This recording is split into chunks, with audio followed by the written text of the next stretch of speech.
Greetings, my brothers and sisters, and welcome to this week's Wednesday's What's in the Word. I'm so excited about this time, about this season, about this hour, about what God is doing. Last week we talked about that we were in the dimension of the disruptive. I went before the Lord and I said, Lord, please give me another word that I could deliver to your people for this time and this season. And he reminded me that one of the greatest resources that I've had as a preacher is I always preach from the context of being pushed. So I'm going to do a 5-part series, and I'm going to begin that series today.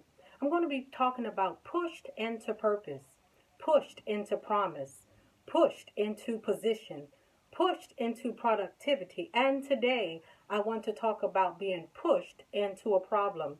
The Word of God is found in Judges, the 15th chapter, beginning at verse 14, and herein you will find these words. And when he came to Lehi, the Philistines shouted against him, and the Spirit of the Lord came mightily upon him, and the cords that were upon his arms became as flax that was burnt with fire, and his bands were loose from off his hands. And he found a new jawbone of an ass, and put forth his hand, and took it, and slew 1,000 men therewith. And Samson said, almost poetically, with the jawbone of an ass, heaps upon heaps, with the jaw of an ass have I slain 1,000 men. And it came to pass that when he had made an end of speaking, that he cast away the jawbone out of his hand, and he called the place Ramoth Lehi. And he was sore athirst, and called on the Lord, and said, Thou hast given this great deliverance into the hand of thy servant. Now shall I die for thirst, and fall into the hand of the uncircumcised. But God clave a hollow place that was in the jar, and there came water thereout. And when he had drunk, his spirit came again, and he revived. Wherefore he called the name of the place En-ha Kori, which is in Lehi until this day. My brothers and sisters, as we find ourselves still in the midst of this pandemic, we keep hearing repetitively this directive. When you go out, when you venture out into the public, wear a face covering. Cover your mouth, practice social distancing, and wash your hands. I'm going to repeat that.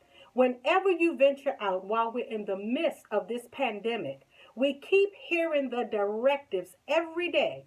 Wear a face covering. Cover your mouth. Practice social distancing, but most importantly, wash your hands. Samson got into his problem. He got out of his problem with his hands. His hands became his weapon. Your hands, my brothers and sisters, can get you out of any problem. Your hands can protect your life. Your hands can help you build and plant anew. Your hands can make you profitable. Your hands can open new doors. Your hands are your weapon of power. Your hands are your greatest resource. Your hands are a threat to the enemy. And in the midst of him using his hands to push himself out of the problem, Samson cried out to the Lord because he said, God, while I was using my hands, while I was getting the victory, I became thirsty. Here I want to pause and talk about thirst. I love the principles of the scriptures because thirst is indicative of I can't do it without God. Come on, somebody. Thirst is indicative. I need something to replenish me. And in this hour, we all need God. So we're going to use our hands to go to God in prayer. Gracious God, I thank you for this time, for this season, for this hour, for this moment. That although we're in the dimension of the disruption, our hands are going to push us out of this problem. So God, we thank you for doing the miraculous. We thank you for doing exceedingly and abundantly above we could ask, think, or imagine.